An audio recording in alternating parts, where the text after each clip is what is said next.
tuve problemas graves con el video que vas a ver a continuación. Esta charla que mantuve con el escritor Marcelo Birmacher, una de las personas que más conocen el tema israelí en Argentina, una persona seria y respetada en el tema, fue una charla en donde analiza, él especialmente, todo lo que está pasando en el momento más difícil del mundo. Sus ideas son claras. Hice este video con la misma responsabilidad y trabajo de siempre. Cuando lo subí a YouTube, YouTube me dice que no puedo monetizarlo, que no puedo hacer que pongan publicidad en él, porque es un tema que puede molestar. Quizá YouTube no sepa que con esta actitud consigue quizás confirmar cada una de las palabras de Marcelo Birmacher en esta entrevista. Lo cierto es que se me hace muy difícil trabajar en estas condiciones, porque yo vivo de las publicidades que ponen en mis videos. Mi trabajo es comunicar algo que me parece importante y cobrar por ello.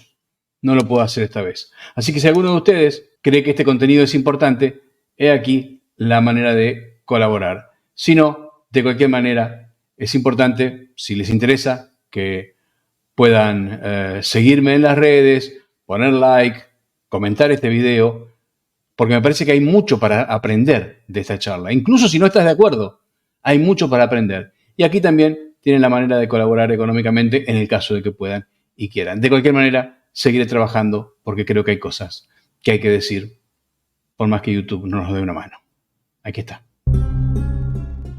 Marcelo, hay algo que me llama mucho la atención de lo que pasó desde el 7 de octubre para acá. Cuando en el 45 los aliados entraron en los campos de concentración, vieron todo lo que los nazis habían hecho, que habían hecho en secreto, que nadie se podía enterar, porque les daba vergüenza, ¿no? Eso digo, entendían la falta de humanidad que estaban produciendo, entendían que eso iba a ser mal visto, que no se podía hacer eso a las personas. El 7 de octubre no, pasó todo lo contrario.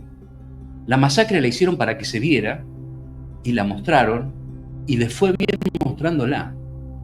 ¿Qué pasó en el mundo entre el 45 y el 23 para que pasara esto? Hay una ambigüedad en el nazismo y en el islamонazismo que no respeta exactamente la lógica del occidente liberal. Porque, como bien decís, los campos de exterminio trataron de ocultarse. Sin embargo, Hitler, desde los años 20, expone con toda transparencia que quiere exterminar al pueblo judío. En Mein Kampf, que lo escribe en la cárcel, expresa con toda claridad: quiere exterminar a los judíos del mundo. Está anticipado y a lo largo de sus discursos lo reitera. No es que lo querían ocultar totalmente. Y por otra parte, cuando ya las tropas soviéticas entran en Alemania y los carceleros, no sé cómo llamarlos, los comisarios de los campos de exterminio alemanes, huyen del avance soviético, se llevan consigo a los prisioneros judíos. Ni los liquidan inmediatamente, ni los sueltan. Se los llevan con ellos como si no pudieran desprenderse del judío, como hizo exactamente ahora Hamas, que en 2005 Israel se había retirado completamente de Gaza. Se suponía que los de Hamas no querían tener contacto con los judíos y volvió a haber judíos en Gaza porque los llevó Hamas a los rehenes. Si hay hoy judíos civiles viviendo en Gaza, es porque Hamas los llevó ahí con ellos, como si no pudieran dejar de hacer padecer, de asesinar, de tener judíos para hacerlos padecer y matar. Esto parecería, desde un punto de vista normal, un tremendismo mío, una exageración, pero es absolutamente comprobable. Los nazis retiraron esfuerzos de guerra, renunciaron a esfuerzos de guerra para poder seguir matando judíos. Eso está muy bien contado en el libro de Daniel Goldhagen, Los verdugos voluntarios de Hitler, que cuenta cómo, por ejemplo, las líneas ferroviarias y otros recursos de metales y de otras materias primas que eran fundamentales para el esfuerzo bélico contra los rusos, los destinaban a matar judíos, acelerando la derrota alemana en la guerra. Era más importante matar judíos. Ellos, y esto también es difícil de creer, pero lo aseveran desde Anthony Beevor, el más grande historiador de la Segunda Guerra Mundial, hasta Hannah Arendt, que no es una de mis intelectuales favoritas, pero en este caso ha acertado. El objetivo de Hitler era exterminar al pueblo judío. La conquista del mundo estaba sometida a ese propósito inicial. Y así fue. Y pierde la guerra en parte, o se acelera su derrota porque le pone más esfuerzo a matar judíos que a ganar la guerra. Hamas filma, por un lado, Hamas, el grupo islamonazi, la secta islamonazi Hamas, filma a la barbarie, muestra cómo asesinan, pero al mismo tiempo, poco después, sus líderes empiezan a decir, no, eso fue algún exceso, algún civil palestino o algún aliado nuestro, pero que no forma parte de la organización. Nosotros no matamos civiles. Los mismos líderes de Hamas. Mundo árabe en general estuvo del lado, siempre hablamos del electorado, no de los adultos, estuvo del lado de los nazis durante la Segunda Guerra Mundial. Concretamente, no es una opinión, es completamente verificable. La gran mayoría de los adultos del mundo árabe, de lo que era el Islam en Medio Oriente, durante el 39 y el 45 estaban del lado de los nazis. Y el Ayatollah Khomeini reivindica esa tradición. Al mismo tiempo la niega, pero no hay una decisión de ¿lo vamos a ocultar o lo vamos a revelar? Hay una especie de atolladero, de imprecisión, que en lo de Hamas se repitió. Lo filmaron, lo mostraron igual que lo hizo ISIS, pero no lo terminan de asumir. Y quienes los defienden, en las universidades, en los campus, por un lado reivindican a Hamas, pero ni siquiera consienten con que ha ocurrido lo que el propio terrorista de Hamas filmó con la cámara en la frente. Vos decís esto, los adultos árabes en general estuvieron con los nazis, y hablando ya de un territorio religioso, tampoco el Papa en su momento estuvo claramente contra los nazis, ¿no? Sí, definitivamente la posición de Pío XII no fue una posición antinazi. Ha habido aparentemente algunas actitudes de salvación de individuos judíos en casos señalados, contabilizables. También hubo lo contrario, también hubo que se quedaron con los hijos de los judíos, por ejemplo, que los convirtieron al catolicismo, se los habían dejado en alguna iglesia, donde fuera, para salvarles la vida y luego recuperarlos, y esos chicos los convirtieron y no volvieron a aparecer. No se les advirtió de su identidad. Pero no es comparable con las tropas islamonazis serbias, bosnias, o el mufti de Jerusalén, que efectivamente se armaban edificios, emisoras de radio. Hay un libro extraordinario de David Motadel, que se llama El Islam durante el nazismo.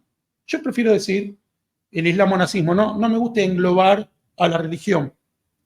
Creo que, por supuesto, la religión islámica no necesariamente puede entroncar con el nazismo, no hay ninguna compatibilidad, como no lo hay ni con el cristianismo.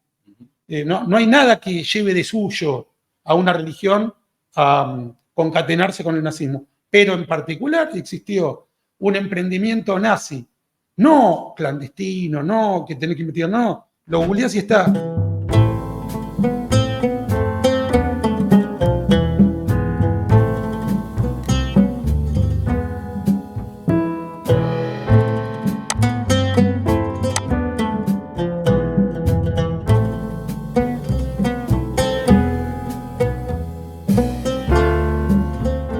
Intentaron conquistar al Islam y lograron conquistar a las mayorías adultas del mundo islámico, que participaron en el esfuerzo bélico como tropas. El mufti de Jerusalén se reúne con Hitler en Berlín. Eso, Pío XII no tuvo esa actitud militante directa, pero por supuesto no podemos decir que la Iglesia haya resistido contra el nazismo, aunque en muchos casos fue parte de sus víctimas. Hubo pastores protestantes que hablaron en contra también. Y en ese sentido, ¿aquí se inscribe, en esa tradición se inscribe el mirar para otro lado del Papa Francisco?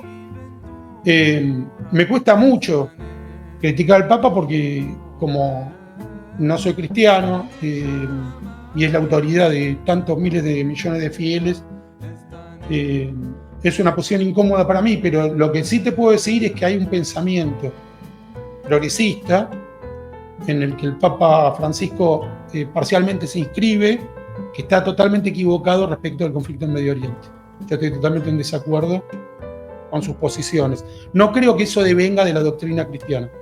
Yo creo que estamos en una guerra mundial donde el islamonazismo está intentando conquistar el mundo, imponer la Sharia, que implica asesinar a las mujeres que no se ponen bien la burka, asesinar a las personas homosexuales, por supuesto asesinar a los judíos, exterminarlos y imponer un mundo dictatorial manejado por un califa, puede ser chiita o sunita, como en el caso de los chiitas de venir directamente de la sangre de Mahoma, según la teoría, o sunita se elige por medio de una conferencia, de una asamblea, la suna, pero ese va a dominar el mundo y vamos a tener que marchar todos al paso, los que queden, al paso del dhimmi, que es el inferior al musulmán, en esa teoría. Y en eso, si el Papa Francisco es coherente con su predicamento general, no puede ser neutral.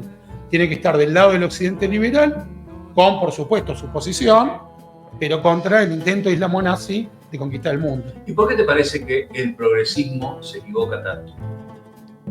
Hay varios factores. Hay un progresismo judío que tiene el elemento del autoodio y que para mí es el más determinante. Para mí, la agenda mediática hoy e intelectual, en buena medida es responsabilidad de la minoría judía que produce arte, academia, cultura. Sí, escribiste una nota muy interesante en Seguro al respecto de el judío que se odia a sí mismo. Sí. ¿Podrías resumirla? Sí. Hay una perversión que yo creo que tiene una especial influencia en la comunidad judía de creer en una justicia absoluta, en donde para ser ecuánime con el otro tengo que desaparecer yo. Si hay un problema en la medianera, en lugar de reunirnos, ver cómo nos perjudicamos lo menos posible cada uno, el mero hecho de que en algún momento yo salga beneficiado es injusto. El otro siempre tiene la razón, no el cliente, el otro. Que además es otra de las en las que insisten mucho los judíos progresistas, la otredad del otro, que a mí me parece un concepto difuso e incluso un poco estúpido.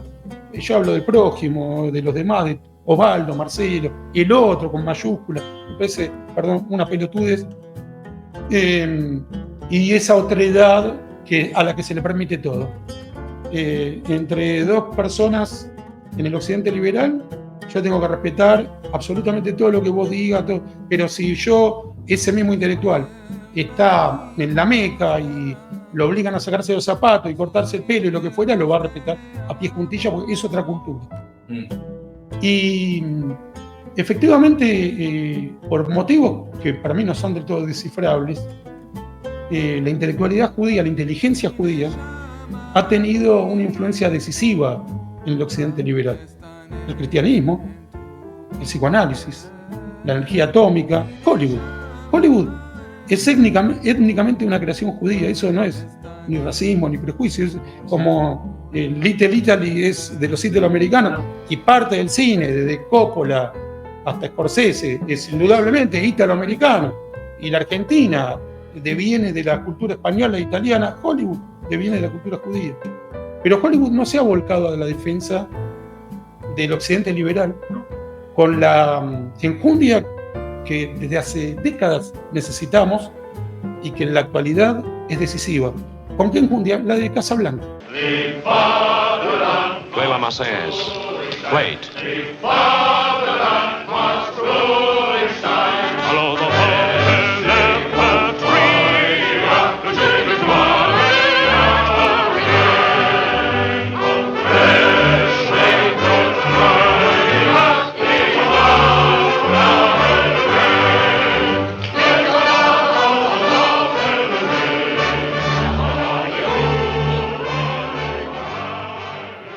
¿Eso existió? No se me ocurrió.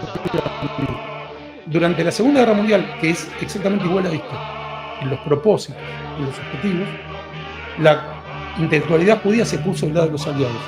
Tanto en el mundo libre como en la dictadura stalinista. Se puso del lado de los aliados.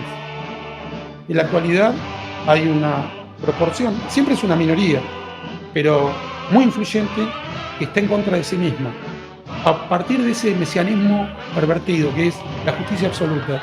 Israel no puede ni siquiera disparar una bala, porque eso es matar, eso es el mal, y los otros tienen todos los derechos. Eso es lo que hace a la intelectualidad o al progresismo, al izquierdismo marxista en muchos casos, judío. Y Marx es el creador de esa perversión, por lo menos en la contemporaneidad. ¿Cómo llega el judío progresista a ese pensamiento?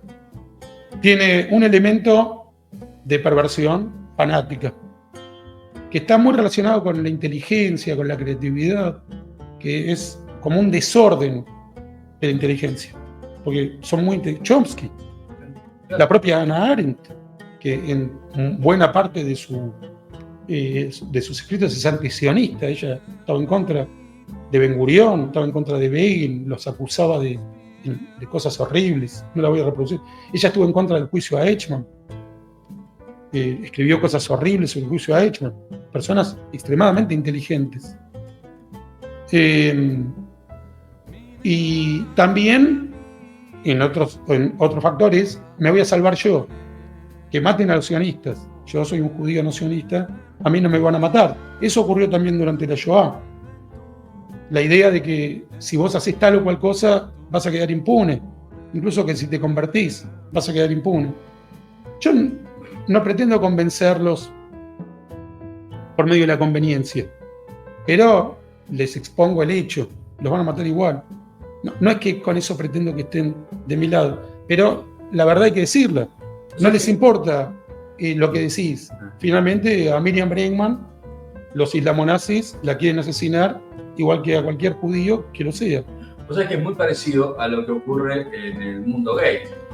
Durante mucho tiempo, hoy las cosas están más livianas para el mundo gay, menos en gran parte de Occidente. Durante mucho tiempo había muchos gays que no salían del closet, que se la pasaban señalando gays, digamos, pensando que con eso finalmente se iban a salvar. Así fue.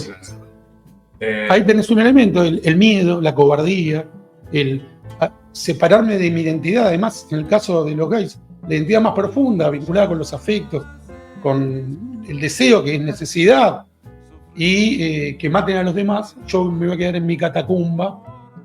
Bueno, ahí hay un elemento de cobardía, definitivamente. Y fíjate que yo hace mucho, cuando escribí Un día Nico se fue, que fue el siglo pasado, había puesto una frase que decía: tarde o temprano todo progre te dice puto de mierda. Sí.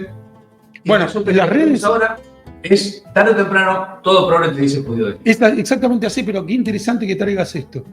Y por supuesto, pasa lo mismo con progres, incluso con progres judíos, que se vuelven literalmente antisemitas.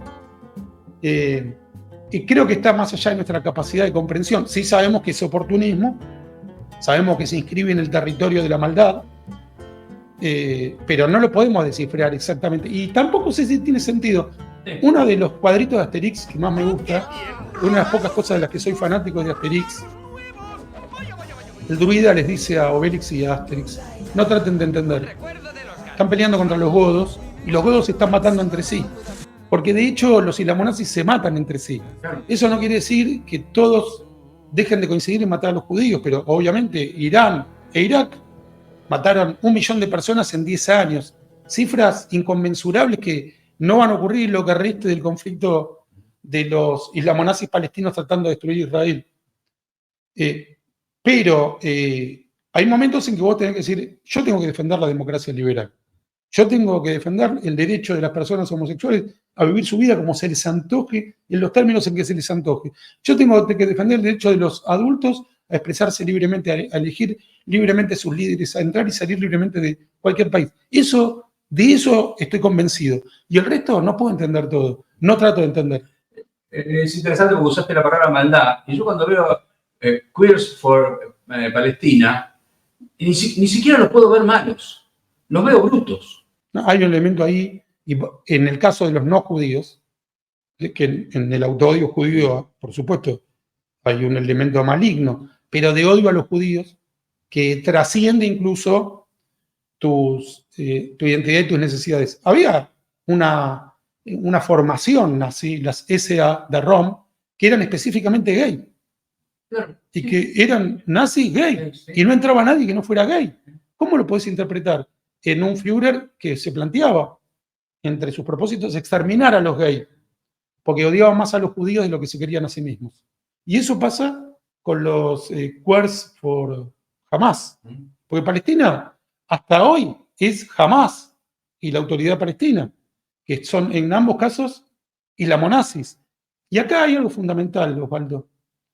Si hoy no existe un Estado palestino y se dice la solución de los dos estados, esa solución se propuso en el 47, la rechazaron los nativos del mandato británico en Palestina o del mandato otomano en Palestina, que no existía como Palestina, la rechazaron. En el 48 Israel la volvió a ofrecer. Al crearse Israel, dejan todo el territorio que la ONU determinó para el Estado árabe, todavía no se llama palestino, para que se cree el Estado, llamémoslo palestino por comodidad. Lo rechazan nuevamente. Egipto domina la Franja de Gaza y Cisjordania domina, y Jordania domina Cisjordania. En el 67 Israel lo vuelve a ofrecer, esto no se sabe. Y los árabes, incluyendo los palestinos, contestan con los 3 noes. No a la negociación con Israel, no a la paz con Israel, no al reconocimiento de Israel. Es los 3 noes de la conferencia de Khartoum. Pero Israel ofreció nuevamente, excepto Jerusalén, que la liberó, ofreció el retorno de todos los territorios para que se cree el Estado palestino. No es que existe esa solución, no existe porque los palestinos no quieren un Estado palestino. ¿Por qué digo que Jerusalén liberó, Israel liberó Jerusalén? Porque había mayoría judía. En el total de Jerusalén había mayoría judía, como la hay hoy. Y en Jerusalén hay libertad de culto, igualdad entre el hombre y la mujer, y la ley civil que permite que todas las personas tengan iguales derechos y garantías. Eso es liberación de una ciudad. No podemos hacer lo mismo de Gaza ni de Cisjordania porque hay mayoría palestina. Desde el 67 hasta hoy sigue habiendo mayoría palestina. No se puede liberar en los mismos términos que Jerusalén. Tampoco se puede permitir que te maten desde ahí. Ese es el limbo en el que nos encontramos hoy. Y nuevamente, cuando vos preguntás por qué pueden apoyar a los islamonazis, porque odian más a los judíos de lo que se quieren a sí mismos. ¿Te pasó en lo personal, amigos judíos que odian ser judíos? Sí, claro. Y que han dedicado buena parte de su obra a escribir sobre el tema. Afortunadamente, algunos de ellos me dejaron de hablar. Dejé de hablar con alguien porque piense distinto políticamente que yo. Ahora, el que odia a Israel, y si da el caso de que es un judío, generalmente se va rompiendo solo la relación. No solo porque lo considero el basamento de nuestra libertad, sino porque es la batalla definitoria que hace a nuestros valores, a lo que me permitiría a mí tener diferencias con esa persona. Por ejemplo, que respete mi existencia, que es algo que no se puede. Claro, yo ¿cómo estoy seguro de que no me va a tratar de matar si quiere destruir Israel? Para sentarte a hablar con el otro, tenemos que tener una garantía mínima. Cuando alguien quiere que desaparezca Israel del mapa, mi categoría como humano se empieza a poner en duda. Hay un montón de gente para el cual el tema judío nunca fue un problema. Digamos, no, claro. Entonces, hay algunas categorías que se le escapan. Antisemita, antisionista, sionista, semita. ¿Cómo podemos hacer una pequeña calificación? No hay diferencia. El sionismo es el movimiento de liberación del pueblo judío y la garantía de su subsistencia. La existencia de Israel es la garantía de la existencia biológica de los judíos del mundo. El contraste es la Shoah. Si hace falta más... Cuando no tenían un lugar, pero les pasó que estaban en Alemania y mataron a 6.000. Se exterminó a un tercio del pueblo judío y de no haberse creado Israel, como hemos visto este 7 de octubre, la cuenta hubiera seguido en ascenso. Cuando uno dice lo de Hamas ocurrió existiendo Israel, ocurría antes que existiera Israel. Israel lo limitó. Lo que logró Israel fue defenderse inmediatamente, como ocurrió el 8 de octubre. Previo a la creación de Israel, eso ocurría sin que pudiera haber ninguna respuesta ni militar, ni social, ni política. Ser antisionista es ser antisemita. Para sí mismo, por cuestiones estratégicas, el progresista que quiere dormir tranquilo se dirá, yo soy antisionista. El judío del autoodio... soy antisemita. No, se dirá a sí mismo, soy antisionista, no antisemita. El judío del autoodio se lo dirá también. Los islamonazis están confusos con eso. Por momentos lo dicen, por momentos dicen que los judíos son monos y cerdos. En la carta fundacional de Hamás dice que el judío se va a esconder detrás de un árbol y el árbol lo va a denunciar y se lo creen, pero en otro momento te pueden decir que no, están confusos. Pero el progresista en última instancia sabe que el antisionismo es antisemitismo exactamente igual al antisemitismo nazi. Y acá hay algo muy importante, que es la banalización de la Shoah. La Shoah no se parece a nada. No hay nada que se pueda... Yo voy a poner un punto acá. Sí, lo que hizo Hamas se parece a la Shoah. Lo que quiere hacer Hamas con los judíos se parece a la Shoah. El islamnazismo se parece al nazismo. No es banalizarla, porque si no, la Shoah parece que sucedió en otro planeta. Y que no descendemos de nuestros abuelos, que no tenemos nada que ver con los que fueron las víctimas concretas. Y que los islamonazis no tienen nada que ver con el mufti de Jerusalén, que estuvo con Hitler, que participó de la Shoah. Sí, tenemos que ver. No es banalizar. Jamás es como los nazis. Hay una línea directa de concatenación, de relación. No te pueden acusar yo digo, no me pueden acusar de banalizar la Shoah por compararlos. Repito, si no, la Shoah se convierte en un pasaporte. Esto ocurrió una sola vez, ni antes ni después, nunca más va a ocurrir, y yo puedo decir lo que quiera contra Israel sin que me comparen con los nazis. No, yo te comparo con los nazis. Claro, porque si no da la impresión de que nazis no hay más. No hay más, exactamente. Nada se parece a eso, sí, se parece. Jamás se parece a los nazis. ¿Qué te parece? ¿Por qué los líderes occidentales están actuando como están actuando? Francia tiene una tradición. Macron, lamentablemente, recupera la tradición de Vichy, de Pétain. Se puso del lado de los nazis. Es la historia, ¿no? Porque después vienen, ¿pero cómo? Sí, claro. Y fueron liberados por los americanos. Y en el 68, también una minoría, pero muy vocal, muy elocuente, hablaba contra los americanos, que los habían liberado hace ya 20 años, a sus padres. Los liberaron del nazismo. 500.000 de americanos murió para liberar a los franceses. Y iban con banderas de Che Guevara, con banderas de Castro, de Stalin. En fin, Macron está, lamentablemente, terminó derivando. Le tienen miedo a su población islamonazi. Esto es muy importante aclarar. La inmigración libre es una de las bendiciones de la democracia liberal. Pero los contingentes que están en contra de la democracia liberal, como el contingente islamonazi, que no son todos los musulmanes bajo ningún concepto, pero sí los que reclaman el islamonazismo como ideología. Los que en Francia quieren tener permiso para pegarle a su mujer. Recientemente hubo un jeque sancionado por eso. Los feligreses que comparten esas formas de comportamiento, esos son islamonazis.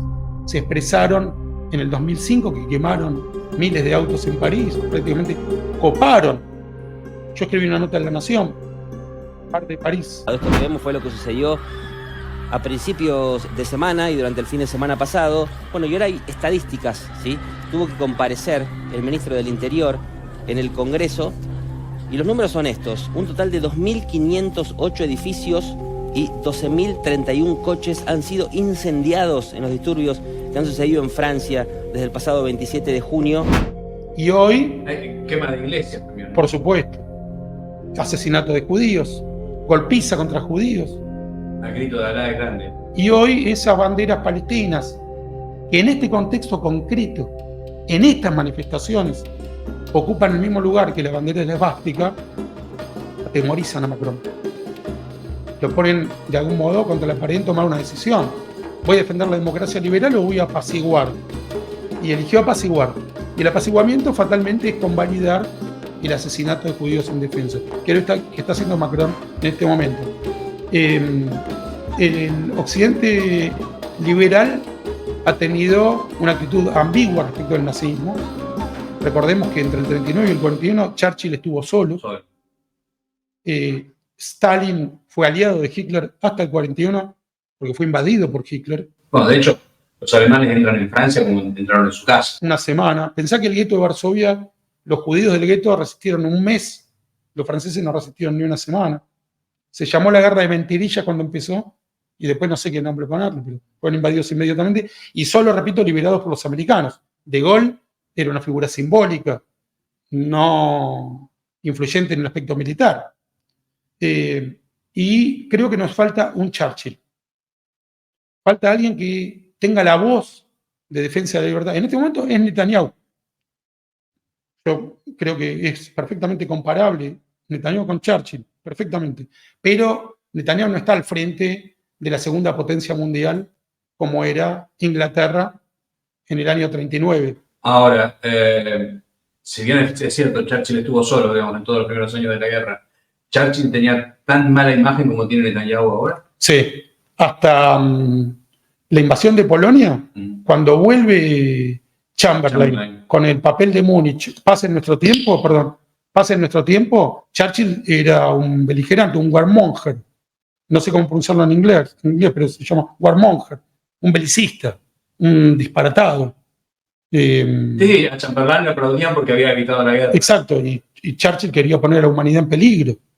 Eso lo dice Kissinger en varios de sus ensayos. Si alguien hubiera matado a Hitler en el 39, antes de la invasión de Polonia, lo hubieran acusado de disparar la guerra o de ser un asesino. 54 millones de muertos después, Churchill tenía razón y Chamberlain estaba equivocado. Estamos en una situación muy similar en la actualidad. Y la mala imagen de Netanyahu no es por lo que puede hacer en defensa de Israel, es porque defiende a Israel, es porque defiende la libertad. Por eso la mala imagen, la misma mala imagen que tuvo Churchill hasta que el occidente liberal se dio cuenta que estaba literalmente luchando por su vida. ¿Por qué te parece que en Argentina los grandes medios remarcan poco que Hezbollah es responsable de los atentados en Argentina?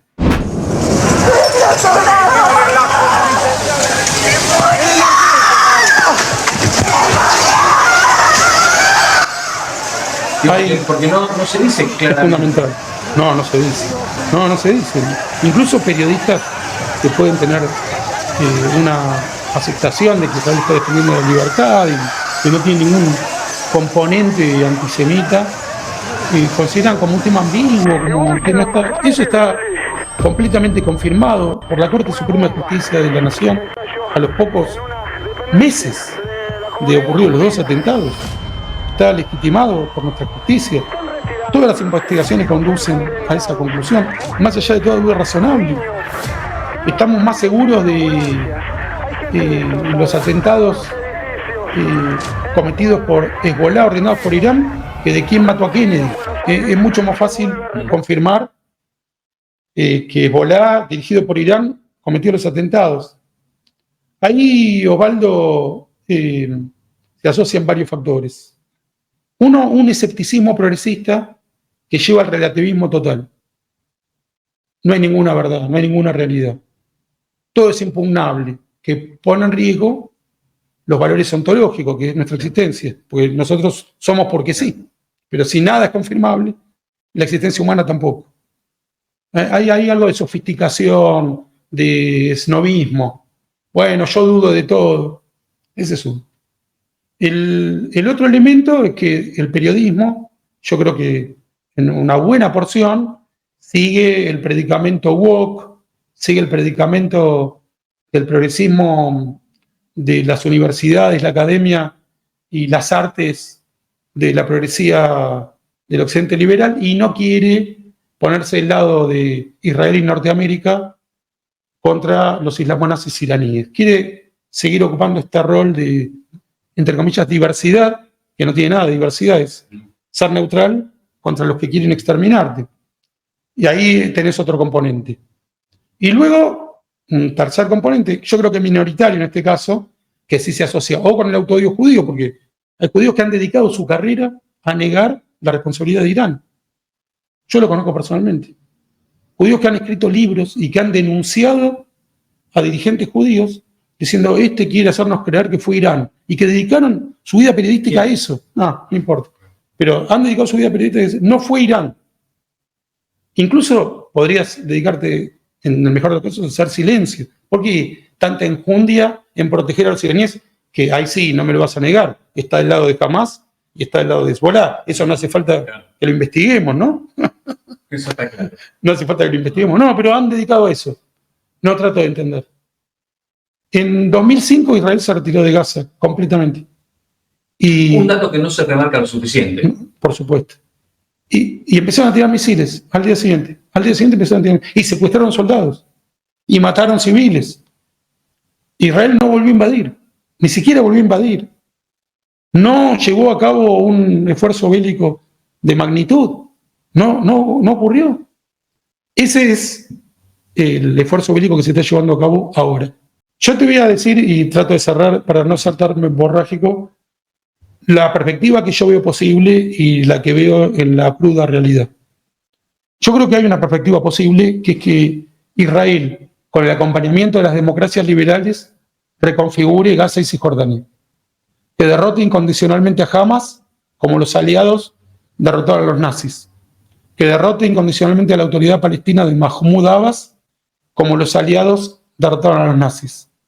Y la reconfiguración tiene que incluir la desnazificación, enseñarle al electorado adulto palestino a respetar la diversidad, a respetar la libertad de culto, la libertad de circulación y de elección de sus líderes. Y el mismo sistema que se aplicó en Alemania y Japón durante los años posteriores a la guerra. El mismo sistema. Para no extenderme, yo creo que en la actualidad solo Netanyahu es consciente de esta perspectiva, y algunos de sus aliados dentro de Israel. Pero no hay un acompañamiento del occidente liberal, que es la mejor manera de preservar la vida, la seguridad y la libertad de la mayoría de los civiles palestinos. Esta perspectiva. Si el occidente liberal lo va a acompañar a Netanyahu, vamos a tener la posibilidad de una mayor seguridad para el mundo y para Israel. Si no lo va a acompañar, las perspectivas son sombrías. ¿Occidente puede suicidarse? Sí.